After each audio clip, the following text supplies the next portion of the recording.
So we'll be discussing about EV driveline configurations.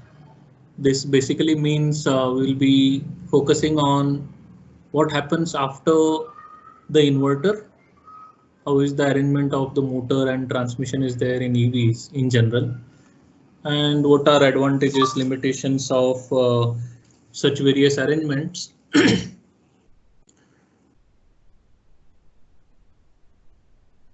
So you must have now looked at similar kind of basic configuration of the EV at least two, three times in 2, 3 different sessions. Here black line denotes a mechanical linkage, which is here between motor, transmission and wheel. Green line indicates electrical linkage and blue line indicates controls. So controls is actually kind of there with almost every electrical components has some or the other control signal going and coming from. Not all of them are represented here.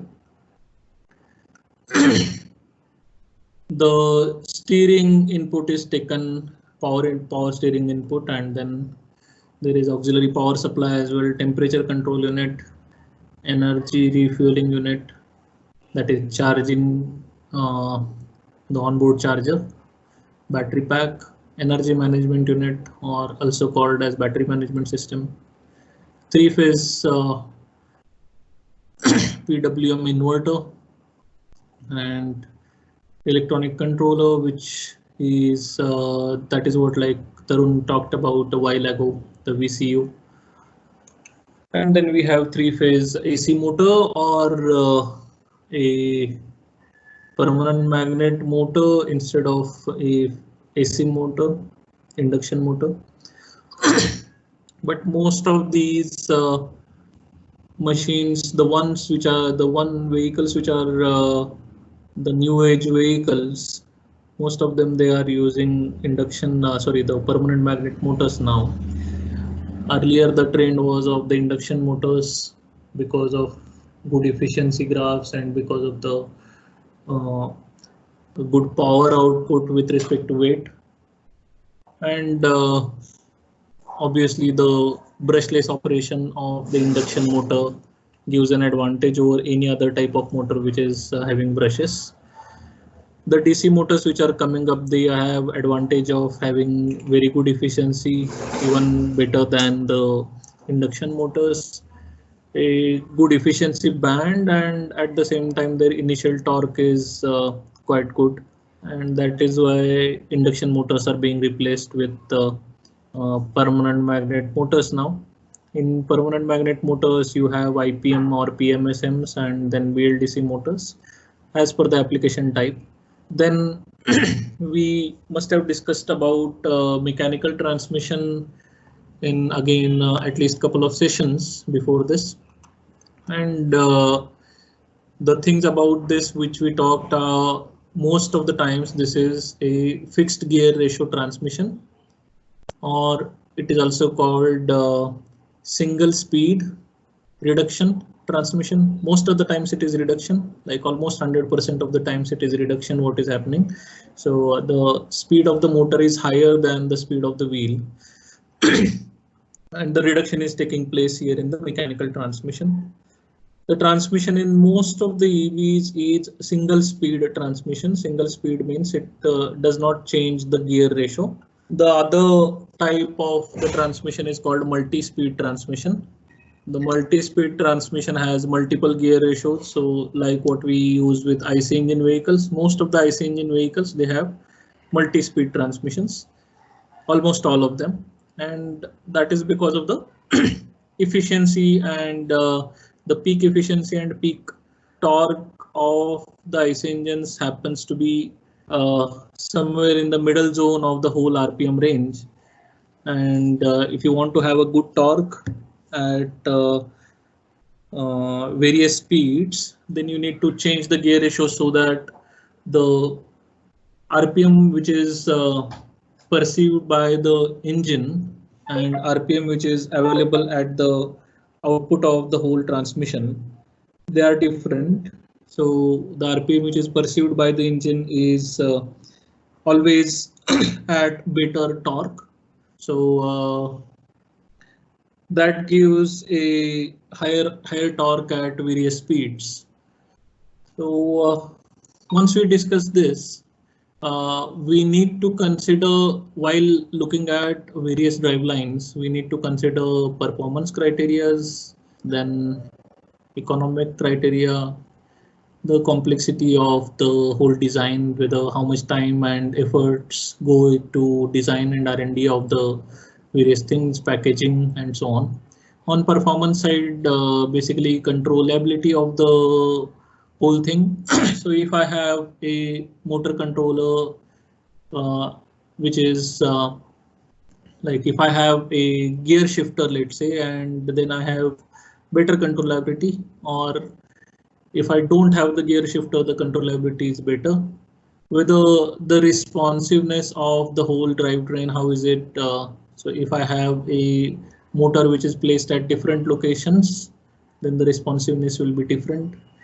Driving feel, if I have it in the front wheel, if I have it in the rear wheel, if I have it inside the wheel, if I have it somewhere placed in the middle, and then there is another gear train or chain or belt which is transmitting the power from the middle of the whole vehicle chassis towards the wheels, then the driving feel of all these things is different. That is also dependent on how the weight distribution is there throughout the vehicle. How is the dynamic performance of the vehicle? Dynamic performance as in how it is behaving on the changing road conditions, how it is behaving as per the changing demand of the driver or user, and weight distribution, the location of CG, and so on. On economic side, you need to find whether for a particular drivetrain system, do I have suppliers who can supply me this equipment, and what kind of cost difference will be there if I use a rear wheel transmission or front wheel transmission. What is my target customer? Is my target customer looking for cost reduction, the lowest cost vehicle? Is my target customer looking for best performance, and kind of he can maybe tolerate the cost perspective of it a bit, but not too much? Then there are some customers who want like whatever is in their mind and without having any limit to the commercials. So based on that, the design will be different, the driveline which we'll be choosing will be different. Complexity, on the side of the complexity, design, integration and R&D, again, these will, this is what is actually increasing the commercials of the whole thing. So whether my particular driveline, is it a good design from all the performance criteria, whether it is manufacturable, and during manufacturing, is it complex to manufacture, is it easy to manufacture, is the integration possible at all, or if it is possible, then is it easy, is it difficult, is how much of the R&D efforts will go into this, and if it is like considerable, then we need to add it to the economics of the whole thing, and then so that's how the decision is made. On packaging side, how much space it is utilizing, is that much space available in my vehicle? Can we do retrofitment of the current IC engine vehicle with respect to the cost reduction? So if I do the retrofitment, will I be able to use a particular drivetrain or not? If my particular type of drivetrain, is it giving me multi-platform architecture? Can I use it for pass car of which is of the hatchback size, of the sedan size? And if I change the vehicle type, vehicle platform, will I be able to use the same drivetrain components? Will I be able to kind of use the similar components in almost all the platforms which I have? So all these are the decisions which the decision makers, the strategy people are making in the vehicle manufacturing OEMs. So let's take a look at a few of the drivetrain configurations, and then we can maybe decide on if you have any particular decisions to make. Let's say if you are also working towards similar things, then we can discuss about the problems which you might face or which you are facing at the end of this session. The abbreviations, so just take a look at them.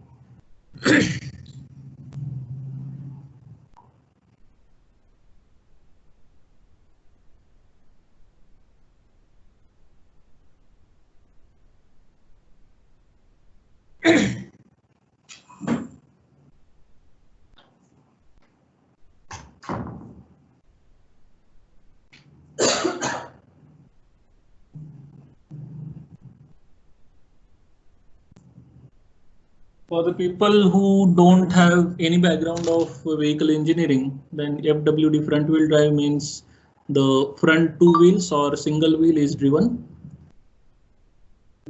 Rear wheel drive means the rear wheels are driven, and all wheel drive means all wheels are driven. All wheel drive is also called as four wheel drive as well in case of passenger cars which are having four wheels. And nowadays I'm actually saying that the one which is having four wheels because people have made cars which had three wheels as well, which might have five wheels as well. So there are cars which also have five wheels which are giving traction. So you can imagine that there is no limit to what kind of innovation you can do in the automotive segment. So I guess we have now seen the abbreviations. Let's take a look at the first configuration, which is generally found on IC engine vehicles. So this is the one which is shiftable transmission or multi-speed transmission, wherein there is electric motor which is sitting somewhere in the middle zone of the vehicle, just like in case of IC engine vehicle.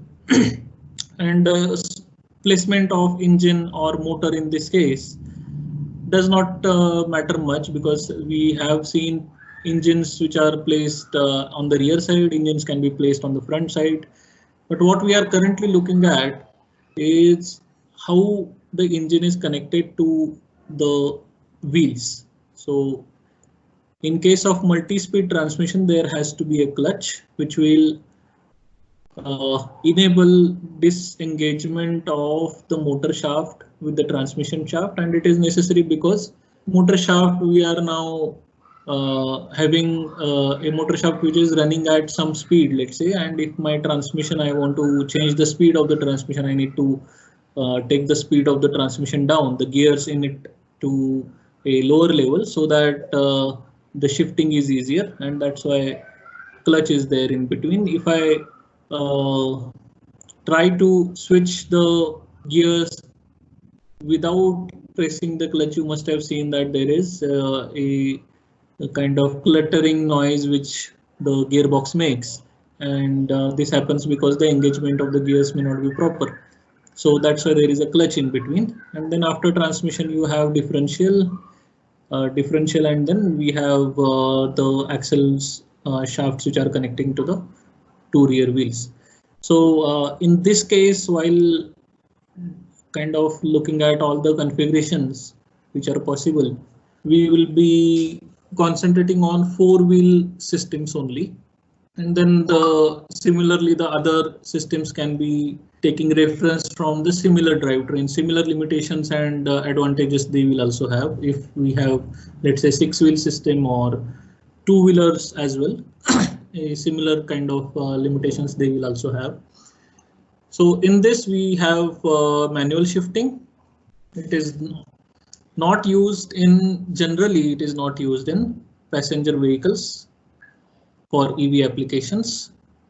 Most electric vehicles use unit where the electric motor and transmission are as a combined unit with only one single gear reduction, which we already have been talking about this thing from the day one. Then rear wheel drive versus front wheel drive, similar advantages and disadvantages as like in case of IC engines. So it's like a pulling or pushing effect which the wheels give, and that changes the dynamism of the system.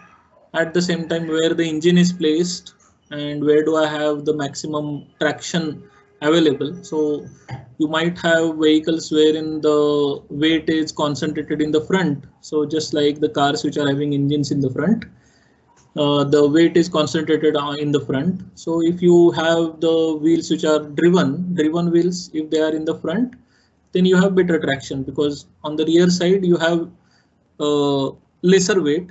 So the normal reaction which is generated here at the tire and road interaction is lesser, and obviously the friction will be lesser. So the torque generation which we want on the vehicle, that does not happen as good as it is in the front wheels if the engine is placed in the front. Same way in this case as well, if motor and transmission and differential, all these things are placed in the front, then the weight is having, so there will be more weight in the front and lesser in the rear. But if it is getting balanced with the battery pack which is sitting in the rear, then in that case you might choose for front or rear wheel drive. It wouldn't matter much, but basically it is chosen based on how much of the weight is there on the front wheels and on the rear wheels. Advantages of this system: shiftable transmission or the multi-speed transmission, familiarity in case of manual gear shifting, which we have been experiencing from like last around 100 years or so. The year when the IC engines got popularity is, I guess, 1910, and from that day onwards, from that year onwards, kind of 110 years now, human beings are used to this gear shifting for getting more traction at particular speeds. So if you don't shift the gears, then the speed of the vehicle does not increase.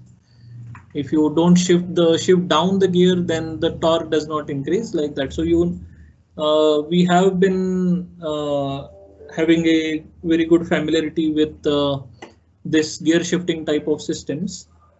A possible choice for heavy duty applications, which is obvious. And now as we are coming towards the end of the whole training, I would want you guys to also put in your thoughts. Why do you think that this particular drivetrain will be suitable for heavy duty applications and not suitable for passenger vehicles?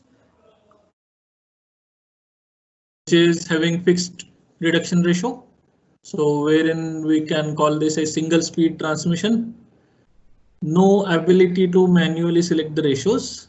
A configuration used by some or almost all the auto OEMs right now for passenger vehicles. Rear wheel versus front wheel drive, similar advantages and disadvantages, just like IC engine vehicles.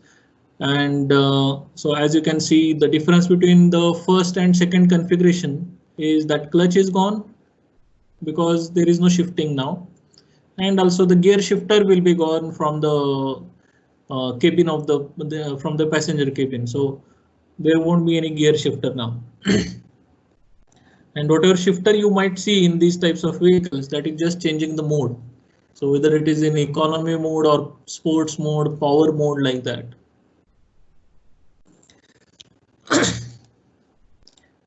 Advantages: separate hardware can make maintenance easier. Separate hardware as in, so as we have electric motor and transmission separate and also differential separated, so that's why maintenance is easier. Lighter in weight as compared to configuration 1 because the number of gears are reducing, as this is multi-speed transmission in configuration 1. So when we go to single speed transmission, the number of gears is reducing, so lighter in weight. Disadvantages: more complex control of electric motor to manage the load profile. So here, choosing the perfect gear ratio is very critical. If you choose a gear ratio which is lesser than what might be optimum for your application, then you will find that torque is not enough, but the speed is higher. If you choose higher gear ratio, then you'll find that your vehicle is not catching up the highest speed which you want to achieve. So here, finding or kind of choosing a right gear ratio is really challenging. And for that, we already have seen some simulations the other day. And such simulations might help us in choosing the right gear ratio if we have good enough data to run those simulations. Higher losses similar to configuration 1 with the reduced transmission losses. So losses are higher, but they're not as high as the first configuration. These are higher as compared to some other configurations which we are going to see. Not ideal from packaging standpoint, because we have again all the components separate, so we need to make mounting arrangement for all these components on the vehicle. The placement we need to again take a look at, where do I place it and whether there is a place available, as in whether there is a space available. So if I choose the front wheels, the front under the front bonnet, if I want to use the electric motor, then will I be able to fit the batteries in the front cabin, or shall I move the batteries to the rear and put the motor in the front and put the transmission also in the front, differential also in the front, and so many things. So here it becomes difficult to move around the things or to place the things when you are designing the vehicle as such. Power transmission losses, again the same point as compared to configuration 1, the losses are higher. Moving on to configuration number 3, wherein there is all-in-one compact unit. So whether it is front wheel drive or rear wheel drive or all-wheel drive, there will be one compact unit which is having motor, transmission plus differential all in itself. So you just have to worry about where to place this one block, which is having all the components inside. Most of the times it is also called a driving axle, or driving axle which is having motor, transmission and differential all in itself. Now see, this type of axles have, as I said, electric motor, gear reduction and differential all rolled in one unit. And they might have, so if you want to use more than 2 wheels driving in case of 4-wheeler passenger car, then you need to have another unit just like this placed on the rear wheels as well, apart from front wheels, which was originally there. And that's why most of the OEMs currently are using this type of configuration, wherein the motor plus transmission plus differential is completely packaged in one unit. Easier to assemble. Maintenance must be difficult, but again, the maintenance itself is very low in motor plus transmission plus differential, because we never see, even in case of IC engines, the transmission never fails, almost never fails, and the differential as well. What fails in IC engine vehicles is maybe the engine itself, the components of the engines themselves, the electronics parts and the maybe spark plugs in case of SI engines, and in case of diesel engines, the carbon suit which is inside the combustion chamber. If that increases a lot, then that creates a challenge. So many things, but we never see the transmission or differential failing. And also in case of electric motors themselves, they are very user friendly from the maintenance side, so they don't have any maintenance as such, because these new age electric motors, again, they come as a solid block. The tolerances are very less when manufacturing them. The materials used are high grade materials which don't give any problem for like about a decade or so. So your vehicle can run for 10 years and you won't see the motor or transmission or drive, any of the driveline components failing. So this is the best suited configuration for the passenger cars, but is it good for heavy commercial vehicles? What is that you think? This is disadvantageous from the design point of view. I need to take a look at so many constraints from placement, from space availability, placement possibility, from gear ratio optimization, the enough power availability from the motor, the design of the transmission itself. Will I be able to fit it in? Will I be able to fit in the size of the transmission which is coming from the power output and the power output of the motor and the torque output or the torque needed for the wheels and so on. So all these constraints are making the design of this whole thing complex. And apart from that, I want to have the weight distributed on 4 wheels equally. So how do I place this? Will I be able to give enough torque to both the wheels in the front? So if it is mounted on the front wheels, will I be able to give equal torque to both wheels or not? So all these constraints will also come into picture and will limit the usage of this type of configuration. But that has not stopped OEMs like Tesla or OEMs like Mahindra in India or Tata of India then from choosing this type of system, because this gives them the best possible kind of compact arrangement of the whole powertrain. So just like what we see here, they again coming to Tesla's vehicle, because they have created a benchmark in the whole automotive industry. There was a recent study, just food for thought. There was just recent study about how well the vehicle is designed, how well these vehicles are designed, or the components, the inverter and the motor, how well is it designed. And the Japanese OEMs, they think that they may not be able to design such a good vehicle for next 20 years or so. So you can imagine how much R&D efforts they must have put in. And it is not only about producing this good configuration only once. When you go into series production, at that point, again, there will be so many constraints that will limit the usage of some of the technologies which you might already be which you might have liked during your prototype stage, but you may not be able to reproduce them in the series production. And so even in the series production, these guys have done wonders from the point of view of the efficiencies and achieving the best weight possible, and at the same time meeting the cost targets and so on. So that's why most of the times when EVs are talked about, it is Tesla's name which comes to the fore. Let's go to another configuration from the same.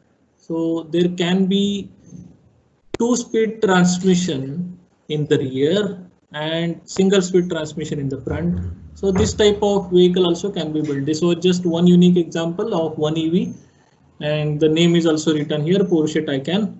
So these guys had used a twin-speed transmission on one side and single-speed transmission on the other side.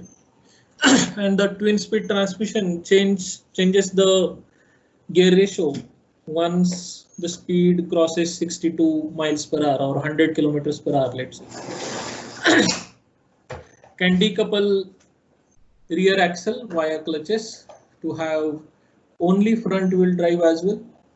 So the rear wheels completely can be made as idle wheels or follower wheels only, which are not giving any torque to the whole system here or not giving any acceleration.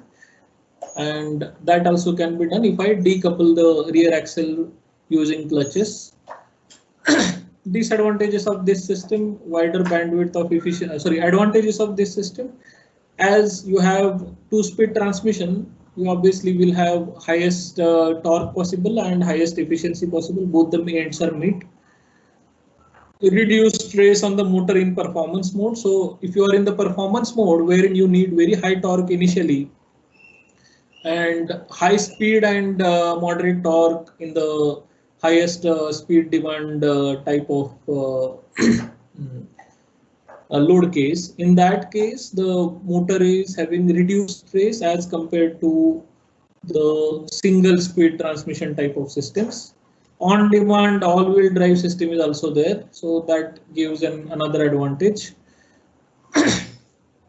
Disadvantages are like packaging constraints in case of smaller cars.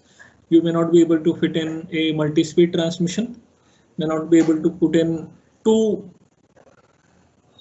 transmissions from and both of them are having different speed ratios. One of them having multi-speed ratio, other having single speed ratio. It is actually challenging for the high production car manufacturers. Added design and operational complexity. So you need to design here the front motor and rear motor such that the front motor is using single speed transmission while the rear motor is using multi-speed transmission. So the efficiency graphs of these two motors, they need to match in such a way that they need to give very good torque initially with the same efficiency. And in the later case, when the rear gear is shifted to second speed transmission, second speed ratio, at that time as well, you need a good enough matching of both the motors. So that creates a challenge from operational and design point of view, and also from the maintenance point of view, because now you don't have a similar system in the front and rear, and that is difficult to train to mechanic that when using the when you are looking at the front wheels, this is a different thing. When you are looking at the rear wheel drive, it is different thing. So that creates nightmares during the maintenance. There are systems which don't have differential at all. So take a minute to kind of look at how this system is different as compared to this system or this system. In this one, what we have is, let's say if I want to have all-wheel drive in configuration 3, then both the front wheels getting power from single electric motor through transmission and differential. Both the rear wheels getting power from another electric motor, separate transmission and differential. But when you come to configuration 4, the differential is gone. So in this case, if you want to use all-wheel drive, you need to have 4 electric motors. Okay. But the transmission is not yet gone. There is a fixed speed transmission already there, and all the motors are driving the wheels separately. So if they are driving separately, then what is most challenging thing which differential was taking care? What is the most challenging thing here, which was not a challenge when you use a differential? So if let's say my right and left motor, if I'm sitting in this car and if my right and left motor is not driven at the same speed, my vehicle will skid on one side, right? Yes. And that will create, even if I'm not steering, that will create a steering effect. When I want to steer, at that time, if both these wheels are running at the same speed, then also there will be understeer, I guess. And if the roads are wet, then it might create oversteer as well. So the problem of steering is again nightmare for the drivers if the electronic differential is not used. So you need to use electronic differential in this case, which will match the speed of the right side wheel and left side wheel in case you are driving in a straight line on a flat road. If you want to change the speed, if you are taking left turn, then the inside wheel, that is leftmost wheel will have lesser speed, rightmost wheel will have higher speed, and this calculation the electronic differential will do and will change the speed of the motor accordingly. And if that is not done, then the problems of understeer or oversteer under different conditions might happen. And That's why here electronic differential has to be used. Removal of differential with individual wheel control, so that also is advantageous for some of the configurations.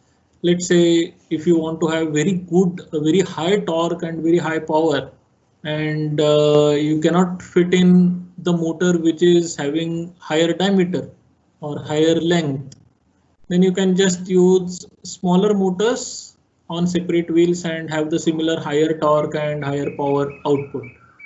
So for this, you can maybe take a look at some of the vehicles which are having power as high as 1 megawatt. Have you heard of any vehicle which is having power of 1 megawatt?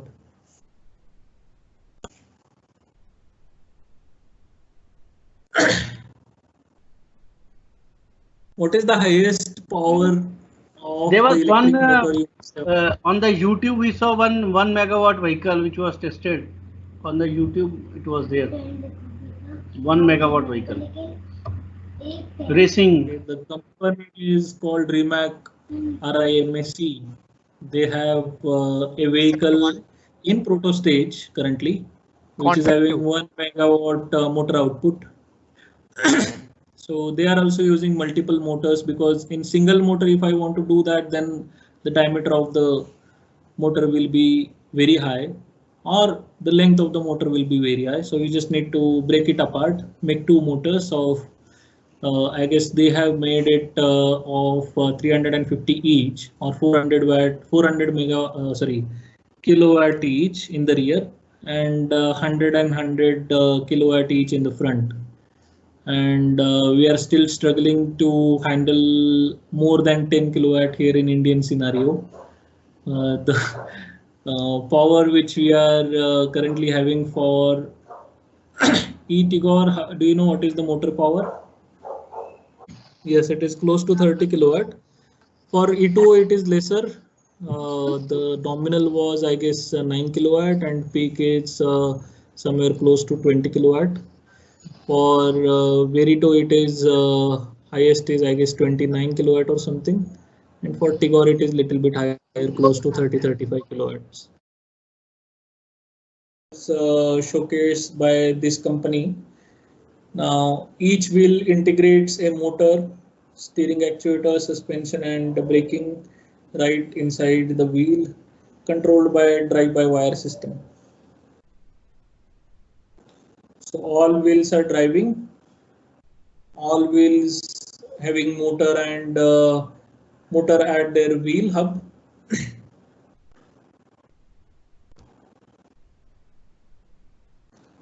For two-wheeler hub motors, again, this is the most common vehicle which you will see with the hub motors in and around you.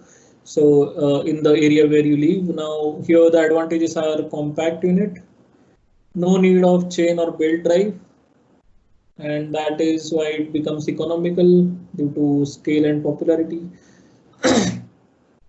Relatively simple to achieve design, and most of these vehicles, they also are from the band of non-regulatory band, wherein the speed limit is maximum 25 kmph, wherein the power limit is also there, like 250 watts. So these type of vehicles, if you use, if you make one hub motor for one particular vehicle, you can supply it to all the vehicle manufacturers which are having similar applications. And that's why you'll see that there are so many suppliers of such motors having 250 watt power output and 25 kmph speed limit and very low cost. So you might get them in 5,000 rupees or so as well. And what they need is one simple controller which will do the job of all the controllers together. So there will be one universal controller which will come along with these motors, that will do job of motor controller as well, vehicle controller as well, that will also integrate with accelerator, brake, and so many other things. You can also maybe able to run the headlamp and tail lamp and brake lamp along. So all the things run on the single controller. And the battery which you can put it in this footrest area, or you might put it in a dicky. Various configurations here as well. There are different options people are trying out. Some vehicle manufacturers also have battery put in the front area.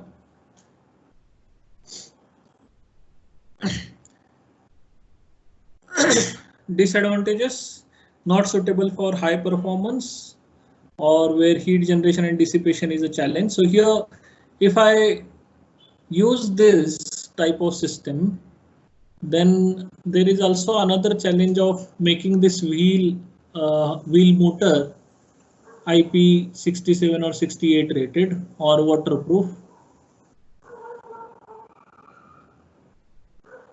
So as making them waterproof is difficult, that's why most of such vehicles, you will find them that they don't run during rainy season. So people who have good experience with these electric two-wheelers, they don't take their two-wheelers out during rainy season because the motor generally gets affected first and it stops running because water gets lodged in the motor. Hardware sizing limitations are there. Hardware sizing limitations from the point of view of power and speed. So you cannot go like bigger than the hub itself.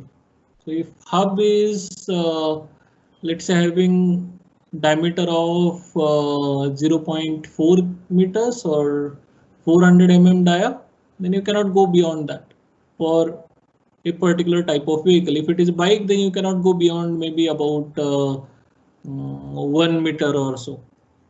So while doing this, as the size of the radial size of the motor cannot be very high, the axial size of the motor also cannot be very high, then otherwise the shaft will become shaft design will become critical, because you'll have supports at the end and very high force getting applied exactly at the middle, and all this mass again is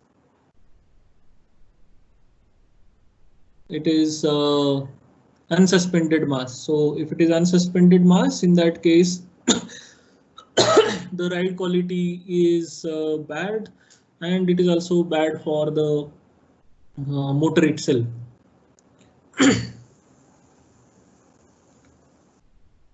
There are some mid-drive type of systems as well. So the mid-drive systems like this Ather scooters, they have mid-drive system wherein motor is sitting in the middle and the power transmission happens through a belt drive, or the same thing can also happen through a chain drive. Same thing can happen through a gear drive as well. So you might have some idling gears in between and you can maybe make a gear drive system as well.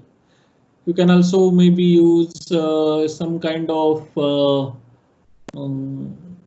what do you call it, two crank design. So that also is one of the options which people try out with. One smaller crank in the front, rear crank also having like bigger or smaller or equal. So if both of them are equal, then you have positive transmission. So that also is tried out by people. So that was about it for this session. If you have any questions, you can take them up.